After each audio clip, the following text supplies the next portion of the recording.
Life is full of challenges. You're going to face challenges. You're going to face obstacles. Are you going to have that hardened mindset where you can overcome those obstacles in life or in work? When a client comes at you with something difficult, are you just going to drop the ball and say, I quit? Or are you going to be able to overcome those challenges? A lot of that is having that resilient mindset.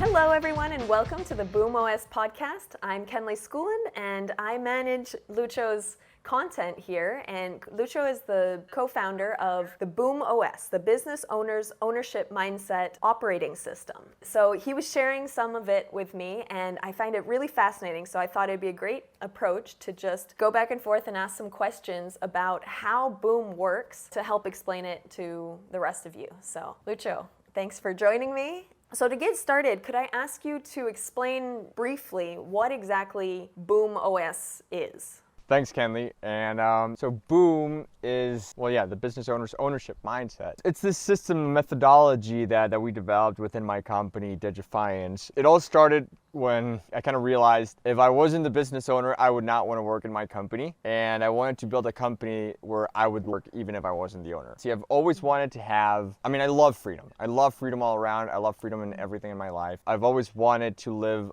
a lifestyle of freedom. And this is something that as a business owner, it took me a while to get to a point where I had the freedom to work in wherever I wanted basically and whenever I wanted. And it's something that I always wanted to also share. It's not something that I just want to have for myself, but I think it's great for people in general. If you enjoy the way you work, you enjoy your work a lot more. I know that's definitely been true for me. So that's something that you make sure now in your organization that everyone has the flexibility to work on their own schedule, where they want, and things like that? Absolutely, absolutely. That was the kicker. That was what kicked off what eventually became Boom. The idea that, man, I had a company where I would not want to be an employee. I would not want to work at my company had I not been the business owner, because I could see everybody in my company was kind of saturated with work and they had to follow a certain schedule and do things by the book, more, just being standard employees. And it's kind of funny because me and my co-founder, we wanted to have people in our team who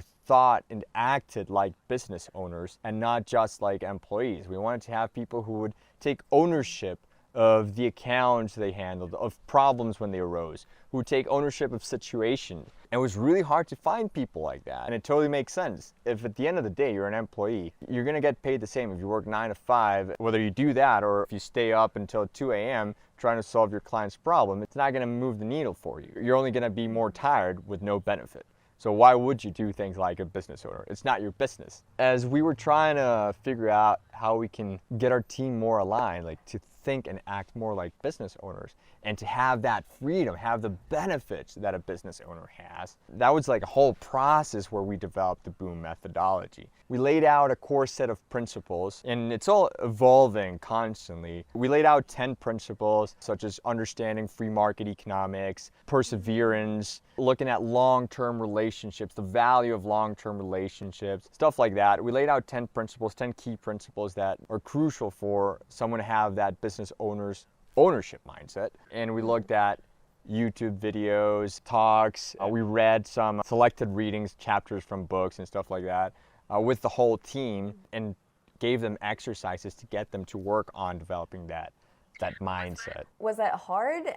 Was it something that you made everyone do? How did it look like? How did you introduce these different videos and learning materials to your team? To start with, the first thing that we introduced was the concept. So we introduced the idea of where we wanted to take the company, the vision that we had, and that's the vision of a place where everybody is free, where people in our team, they don't just get paid in their salary, but the vision that we have is we actually want to have people take part in the profits. We want to take our whole team to a profit sharing system, but it's not just overall profits, but it's profits over the things that they actually have an impact on. There's a more direct relationship with what you own, right? What does that look like? Can you give me an example of how you can have a share of just the work that you own? So right now, we haven't reached the profit sharing stage. We're at a revenue sharing stage, but it's the next step. So right now, what that looks like is, for instance, we're a HubSpot implementation consulting firm. a large part of our team is made up of consultants. What we do is every consultant is the owner of an account. All of the accounts that we have, all of our clients, they have an owner. Sometimes 2 or 3 people can share an account, but there's always somebody who has a majority of the account. Somebody who needs to have at least 55% of the account. And that is ultimately the person who's responsible, and that's the person who decides if they want to like switch their team, who they want to share that account with, and so on, right? So that person has 55% of the revenue share. So revenue share goes from 5 to 20% of the revenue from an account, and that depends on like certain criteria, like how difficult an account is, or if it's ongoing or one time, different sets of criteria basically. And everybody who partakes in that account, they have a percentage of ownership over that account. So they get a proportional. So if it's like 20% and somebody has 55, my math is going to kill me here. Is that 10.5? I'm not sure. I'm not even going to try. Okay. Okay, interesting. And you mentioned something in there too, that they get to choose who's on their team then. So it's not like you just assign, okay, you guys are working together, this is your client. You assign the main account head, right? But then it's up to them to pick the rest. Well, and we don't even assign the main account. The way it works is whenever we close a new account, we have a new client. We offer that client up to our entire team. So we say, okay, this is the new client. This is going to be the revenue. This is the revenue share. This is the duration of the contract. This is what we have to work on. So we give them all of the details. And then based on those details, we have people say, hey, you know, I'd be super interested in this. And sometimes people will say, hey, I'm interested, but I don't want to take it alone. Sometimes people will say, I want to take it alone. And sometimes people will say, hey, I want to do this with this guy. So they'll form groups autonomously. Wow. It's beautiful because I'm a huge Hayek geek, love Hayek, and this is decentralized. It's the fatal conceit within a company. That's beautiful. But what happens if 2 people want the exact same one? How do you have a tiebreaker? So right now, if 2 people want the same one, we can either get them to work together and like come to an agreement. At the end of the day, we do have, like, we are owners, me and my partners, and we do decide, okay, this probably makes more sense strategically. And I mean, we talk to everyone involved and we tell them, okay, you know what, we think this is gonna be the best for this guy because of this and that reason. It's really beautiful because before we had this system, the way it worked was we closed a new account and we just assigned it to whoever we thought was gonna be the best person for that. What often happened as well was whenever we closed a new client, it was great for us, yay, more money, but for the person who we assigned it to, it was, damn, more work. And then we would assign clients to top performers and we would burn them out. We would say, yeah, so this guy's gonna be able to handle this. And their income didn't go up with that, right? Yeah, their income didn't really increase. It was just more work. Oh yeah. Yeah, that's horrible. And what about if nobody wants it? It has happened, and if nobody voluntarily says, hey, I want to take this account, then we do try to talk to people and say, hey, you know, we think you'd be really great for this account. What do you think? And we've never come into a situation where we have absolutely nobody willing to take the account after we've reached out and said, we think you'd be great. One more question on that. What if someone volunteers and you don't think they're a good fit? Or that doesn't happen because ideally everyone on your team can do a good job? Has that ever happened? It has not happened, but if it did happen, I mean, we would just talk it out with them. Everyone on our team, to be a consultant, you have to have a certain level of seniority. We do have varying levels of seniority, and there might be accounts that require more seniority, but then what we can do is we can do a mix and match. Like we can say, okay, we think you'd be great for this account, but you probably need an extra hand. You might not be able to handle the whole account on your own. Let's see if somebody else with this profile would be willing to come in with you and be your partner for the account. Okay, interesting. And so before, like you're saying, so the income was just a fixed salary based, you know, whatever was decided on. Now, how exactly does that look? How much is base salary versus revenue share? So it varies. We have like an internal team where everybody has a base salary and a revenue share. And we're also experimenting with like the expanded team. It's mainly people who used to work with us. I mean, so far it's exclusively people who used to work with us and they left to do their own thing. Then we reached out and said, hey, we're launching this program. We're trying to see if there's people who are interested in doing a specific set of like implementations or a specific set of HubSpot consulting work that might not be something ongoing, might not be recurring. It's probably just going to be like a one short-term contract, short-term implementation, something like 5 weeks or so. And if you guys are interested, what we can do is we can pay you a large chunk of that revenue, but you have no steady income. It's kind of like contractor where we share the revenue and it's yours. You take care of that. We'll give you the training. We'll give you a steady stream of clients. It's a different model. And we do have people who are doing that and they're loving it because, I mean, these guys, they're basically doing like freelancing and stuff like that. So right now we're kind of like their top client. And it's great because you have the benefit of freelancing where you manage your full autonomy and you get to turn clients down. Basically all the perks that freelancers have.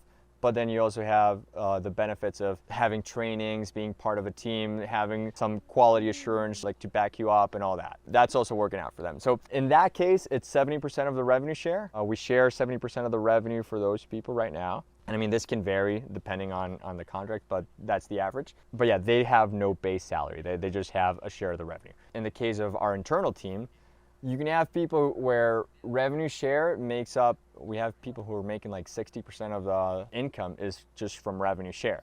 Like our top performers, they're making over half of their salary just in revenue share. And they're loving it. And we're loving it. Yeah, I mean, like I actually have people on my team who maybe I should increase my salary, but there's people on my team that I pay them more per month than what I make. And I'm like, yes, I love it because, man, they're working hard, you know, they deserve it. Has everyone loved it, or are there people that didn't like the system? Yes, great question. So no, not everybody loved this. When we started this, so we introduced the concept, and the concept itself was kind of controversial.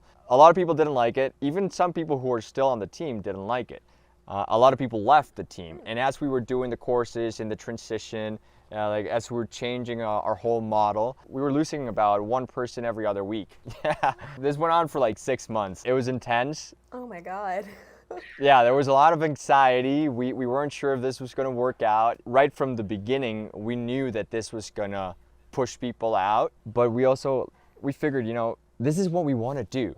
If they don't want to work in a system that is encouraging them to be autonomous, to take responsibility, where they can just decide freely how to live their lives and how to manage their work and do it responsibly and effectively, they're probably not going to be the fit for us. Here's the thing, this system also really highlights weaknesses. Since you are really autonomous and you're really responsible, if you're not doing a good job, it shows. Yeah, it shows. And it's not the bosses. Like, I'm not going to come in and tell somebody they're doing a bad job. They're going to lose clients, or worse, their teammates are not going to want to work with them because they're doing a bad job. Interesting how you said they're going to lose clients. So you don't get scared, you don't have to jump in to try to save the client. Of course, we want to deliver quality to all of our clients, but for our clients, we do NPS surveys. We do surveys to make sure that they're happy, that they're doing okay, that everything's going as expected every month. And especially in the beginning, we do them every week. So we closely monitor how things are going. But you don't look at the work itself. You talk to the client to see how they're feeling. We do both, but the main thing is the client. That's really your gauge, because sometimes clients hire us for something, but the work turns into something completely different. So that can happen. We have to monitor that things aren't getting out of scope and that people in my team are not like over-delivering way too much, because that does happen. That's a thing also. It's kind of like a fine balance, because now they own the account and they want to keep their clients super happy, but then we also have to keep it in check to make sure that, hey, okay, we know you want to keep your clients happy, but it can't come at any cost. It shouldn't mean that you have to stop doing, like, living your life on the weekend because you're working for a client, right? And clients get this if you just tell them, but I'm going off branch.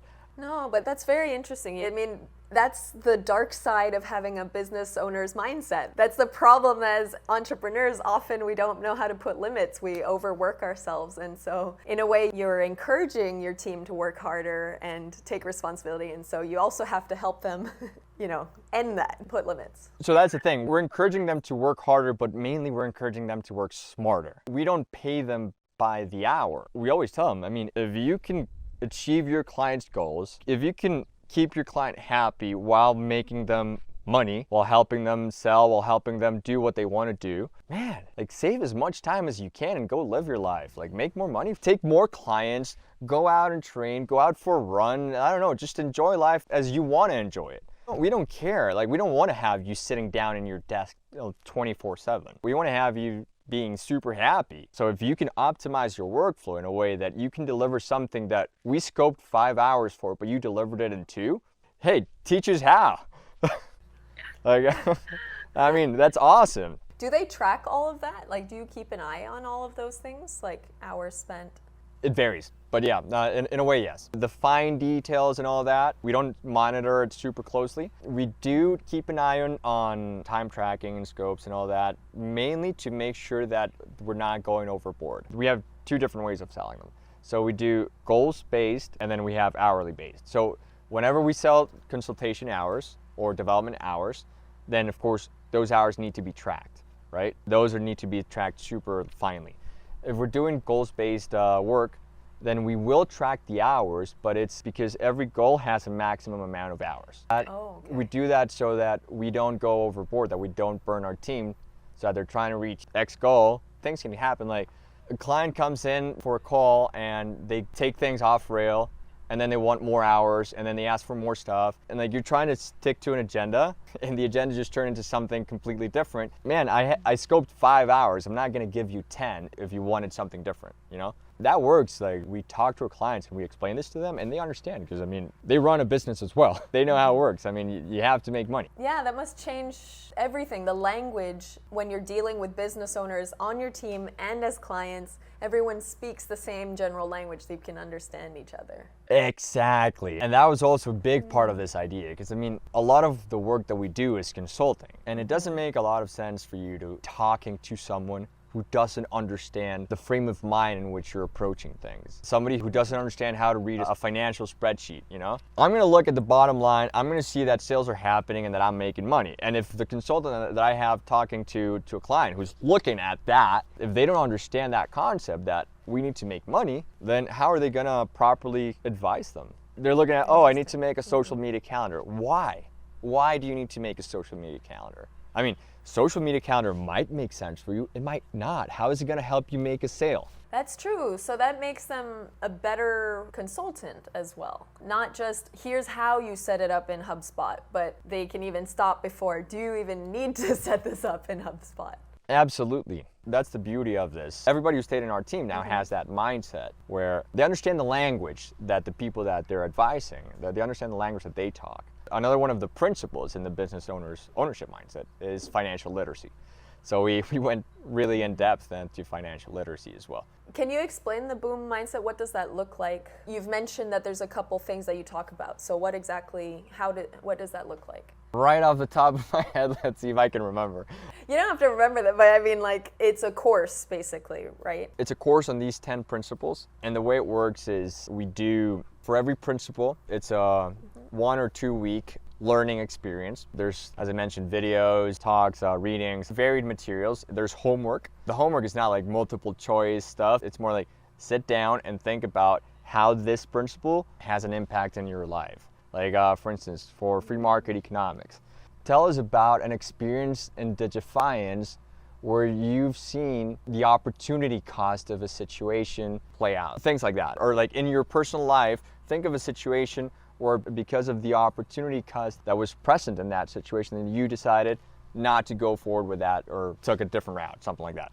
Or doing a, like financial literacy, doing a financial planning for your personal life, not just for your client or something. Bringing exercises that they connect with, that they have to think about, that it's not just something that you check off and it's easy. Or for perseverance, challenges. We've talked about bringing our team to the Wim Hof experience, doing ice immersions, all that sort of stuff. So for the course, it's 1 or 2 weeks per principle. We talk about the materials. There's a lot of materials for them to learn. They have the homework, then we talk about it. We get together as a group and we have conversations on everything, on the topic of the week, the different items that we had to talk about for their homework. We share our homework and all that. It was very interesting. We split the whole company into teams for the duration of the course, and they were varied teams from different departments. So you might talk to people that you regularly don't talk to on your day-to-day. That way you have like varied perspectives. And then we got together for each principle. We got together as a whole company, and then we split into random groups. You had like your steady group that you followed along for the duration of the course, and then you talked to basically just about everybody in the company, since the random groups, they would pair you up with whomever. So it was pretty cool, because that way you got to have like the whole experience. You got to see the experience through other people's eyes. So that was the course itself. And once we finished the course, we started implementing these changes. We started implementing flexible hours so that people can work whenever they want. We went fully remote. We're remote first. We do have office spaces in Buenos Aires, and we offer people in our team, we can get them a spot in a co-work space if they want to go. It won't be like our co-work space, but like it won't be our offices, but they can have offices. You can work wherever you want. Like me right now, I'm in the mountains in Patagonia, and I am loving it. And we even implemented, not too long ago, unlimited vacations, so you can even work if you want. But there's always a catch, because we first needed to go through the course so that people understood the mindset in which they were granted this freedom, so that they would take it with responsibility. Because whenever you have freedom, like the counterpart of freedom is responsibility. Because if you're like, oh yeah, I'm free, I'm gonna go wild, woohoo. Yeah, try not showing up for work for 6 months and see if your clients are still gonna be paying you. Doesn't work. Yeah. Interesting. So you suggest going through the course before implementing big changes in the company to create this kind of autonomy. Yeah, you can start transitioning. Definitely, like, you can do things progressively. And for instance, like, we want to get to profit sharing. We're still not there. Revenue share is a lot easier, honestly, than profit sharing, because profit sharing, like, you got to get more into the fine details of the finances and manage it a lot more carefully. There's a lot of strong incentives for profit sharing. I love the idea of profit sharing, because then you're also getting everybody to think about how to optimize for profits and not just for revenue, which is, that's the bottom line. I think that's great, and that's definitely where we want to go. But sometimes if you do things, like if you just go all in and make a radical change without working with people, because it's a big shift in the way things work and the way people are used to working. If you just like do a full shift, it might not work. We lost half of our team doing it gradually. If we went more intensely, we might not have a team. I would suggest definitely working on the course. And even if you don't make any structural changes, this is still a useful course. The course in itself is super useful, even if you don't go into like revenue sharing and all that, because it does help people on your team develop that mindset. Especially, I really love the mindset of perseverance. Like, that is like a really awesome thing for me. So that's my biggest principle in all of this. Life is full of challenges. You're going to face challenges, you're going to face obstacles, and are you going to have that hardened mindset where you can overcome those obstacles in life or in work? Because when a client comes at you with something difficult, are you just going to drop the ball and say, oh, I quit? Or are you going to be able to overcome those challenges or overcome that difficult client, be able to stand your ground, defend your position, convince your client to take it easy? A lot of that is having that resilient mindset. Interesting.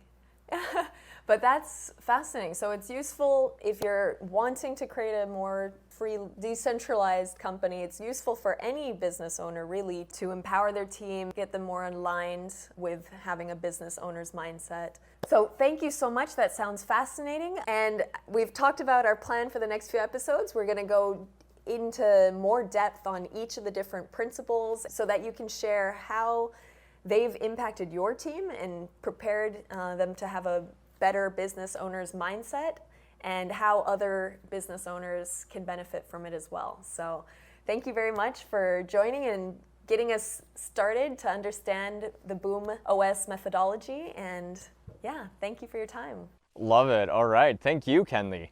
Okay. Till next time. All right. Have a great day. Thanks, Kenley. Goodbye.